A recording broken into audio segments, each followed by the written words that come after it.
शेतकरी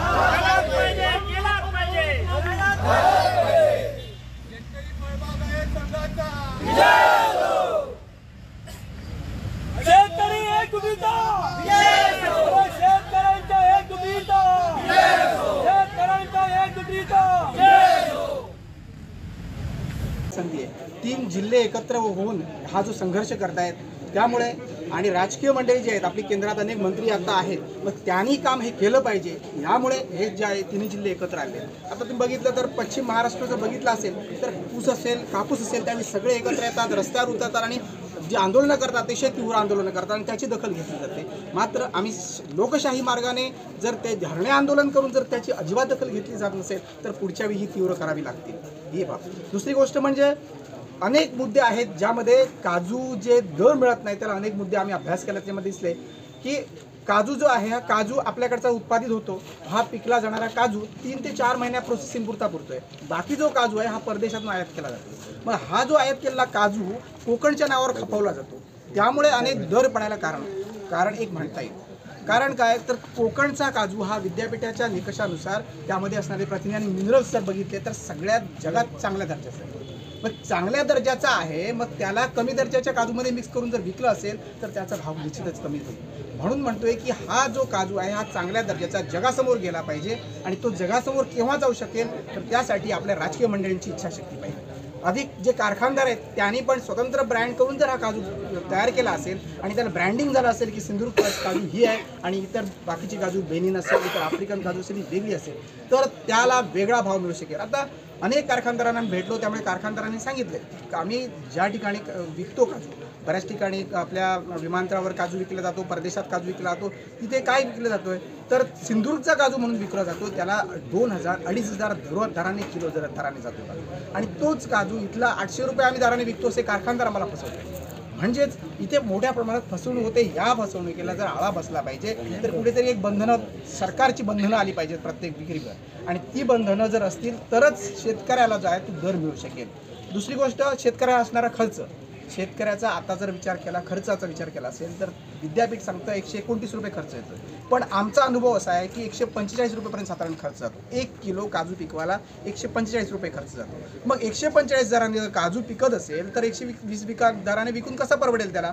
म्हणून मी आता या 2-3 वर्षामध्ये बघितलं आहे की शेतकऱ्यांनी खत घालायचं बंद केलं, उत्पादन खर्च जो आहे तो कमी करण्याचं काम केलं, औषध फवारणी बंद केली, त्यानंतर बऱ्याच बागा दुर्लक्षित सोडल्या शेतकऱ्यांनी। या ठिकाणी साहेब तुम्हाला जरा थांबवतो, तुम्ही एक कृषी तज्ज्ञ म्हणून सुद्धा कार्यरत आणि एक अतिशय महत्त्वाचा मुद्दा उपस्थित केलात, कारण काजू पीक जे आहे त्याच्यामध्ये मशागत खर्च आहे आणि सगळा जो तुम्ही आता खताचा उल्लेख केलात, खतच नाही तर मजुरी, त्याच्यानंतर जे आपण औषध फवारणी करतो, त्यानंतर खत पुरवठा करतो, हे जे गणित आहे गेल्या 10 वर्षापूर्वी हा खर्च किती होता आणि आज किती झाला आहे, काय विश्लेषण करा? 3 वर्षापूर्वी आम्ही विद्यापीठाकडे याची खर्चाची मागणी केली होती संघटना असताना, त्यावेळी विद्यापीठाने सांगितले की 78 रुपये 20 पैसे काहीतरी खर्च येतोय 1 किलोमध्ये आणि आता यावर्षी जर मागणी केली असेल तर 129 रुपये खर्च काढला। त्याचा जर विचार केला तर सगळ्यात मजुरीचा खर्च हा जास्त आहे। मजुरी त्याने किती धरलेली आहे? 230 रुपये 280 रुपये मजुरी धरली। आपली मजुरी किती आहे? मनुष्य जर असेल तर 600 रुपयाच्या वर त्याच्या खाली नाही आणि स्त्री जर असेल तर 300 रुपये 400 रुपयापर्यंत मजुरी देते। मग ही मजुरी जर धरली असेल तर म्हणून म्हणतो की 145 रुपयापेक्षा जास्त खर्च शेतकऱ्याला येतो कोणत्याही पिकामध्ये मोहर येण्यापासून ते फळधारणेपर्यंतचा कालावधी सर्वात महत्त्वाचा असतो। त्यामध्ये जर रोग व कीड रोगांचा प्रादुर्भाव झाला तर त्याच्यामुळं जास्तीत जास्त पिकाचं नुकसान होऊ शकतं। तर आंबा पिकाचा विचार केला तर आंबा पिकामध्ये जवळजवळ 185 किडींची नोंद झालेली आहे। त्याच्यामध्ये फळमाशी आहे, फुलकीड आहे, त्यानंतर तुडतुडे आहेत।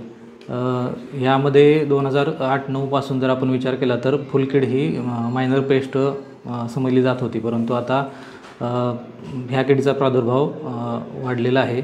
जास्तीत जास्त प्रमाणात सिंथेटिक पॅराथ्रोइडचा वापर झाला, त्याच्यामुळे पेस्टमध्ये रिसर्जन्स तयार झालेला आहे। यामध्ये कृषी विभागाच्या आणि विद्यापीठाच्या शिफारसीनुसार आम्ही कृषी विभागाच्या मार्फत आम्ही कार्यक्रम राबवत आहोत। ह्याच्यामध्ये आताच आपण 14 तारखेला आंबा आणि काजू याच्या रोग व्यवस्थापनासंदर्भात प्रशिक्षण वर्ग पार पाडलेला आहे। आणि दिवसापूर्वी तहसीलदारांच्या ऑफिसात येऊन सर्व शेतकरी आणि आम्ही संघाची माणसं येऊन निवेदन दिलं होतं. आज तुम्ही हजर व्हा, इथे राहायचं आणि आमचं 16 तारखेला धरणे आंदोलन आहे.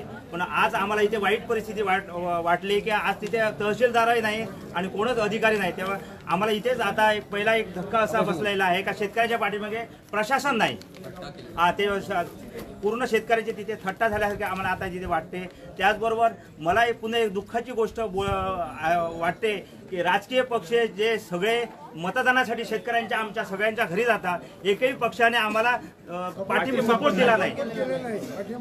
पाठिंबा दिला पाहिजे होता. बाबा शेतकरी बाबा बागायतदार आहेत, नारळ सुपारी केळी आहेत, ह्याच्या वन्य जे प्राण्यापासून जे नुकसान होतं त्यासाठी सर्व शेतकऱ्यांना पाठिंबा देण्यासाठी एकही पक्ष नाही. त्यामुळे ते एक दुःख वाटतं इथे. त्याच्यामुळे ह्या सर्व गोष्टी हाताळण्यासाठी आता आम्ही पूर्णपणे एकजुटीने आमचा पूर्ण शेतकरी आम्ही आता खंबीरपणे उभा राहून सगळ्या शेतकऱ्यांना जो का न्याय देता येईल तो आम्ही एकजुटीने करण्याचा प्रयत्न करणार आहे.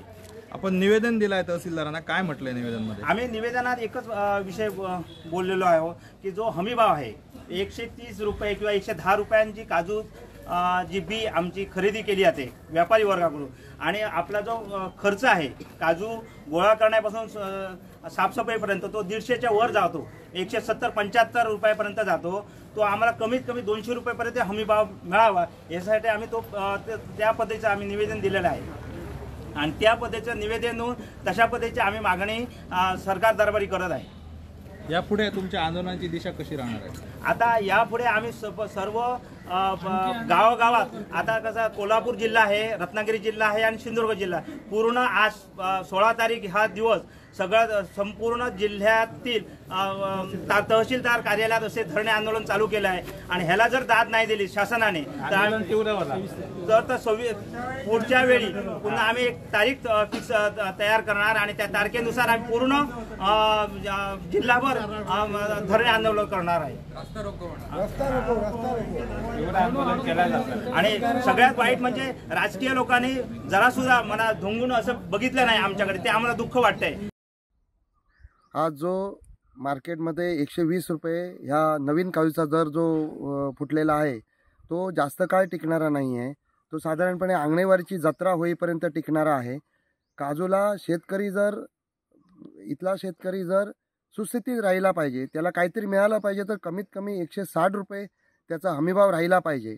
आणि हे सरकार आहे ते गोरगरिबांचं सरकार आहे असं प्रत्येक ठिकाणी सांगत आहे आणि गोरगरिबांसाठी काहीतरी करतात असं म्हणत आहे. तर त्यांनी सरकारने आज हे जे सरकार आहे त्या सरकारच्याच हातात आहे की आम्हाला हमीभाव देणं. सरकारने आपल्या तिजोरीतून हमीभावाचे पैसे देणं. जर 120 रुपये काजूचा दर फुटला आणि वरती 30 रुपये द्यावे लागतात किंवा 40 रुपये जर द्यावे लागतात हमीभावाचे 160 प्रमाणे, तर वरचे पैसे सरकारने द्यायचे आहेत. गोवा राज्यामध्ये तसे दिले जातात.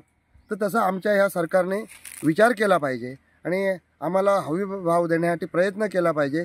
नाहीतर कोकणातला शेतकरी आता बाहेरचा माल येतो तो आता सुका माल ट्रान्झानिया वगैरे 120 ते 100 रुपये दरम्याने येतो आहे. तो जर माल मार्केटमध्ये सुका येतोय तर आमचा ओला माल 120 रुपयाने घेऊन कारखानदारी व्यवसाय सुस्थितीत राहणार नाही. त्याच्यामुळे त्या मालावर तरी ड्युटी बसवली पाहिजे, त्याच्यावर टॅक्स बसवले पाहिजे. बाहेरनं येणारा माल आमचा शेतकरी जर पुढे न्यायचा असेल तर बाहेरच्या देशातनं येणारा माल सरकारने थांबवला पाहिजे. हे तरी सरकारने काम केलं पाहिजे. त्यावेळी आम्हाला चांगला दर मिळू शकतो. नाहीतर हा शेतकरी आणि खाली जाणार, कर्जबाजारी होणार अशी स्थिती येऊन राहिलेली आहे. दुर्दैवाने गेल्या वर्षी तर 90 आणि 95 रुपयाने काजू खरेदी केली गेली.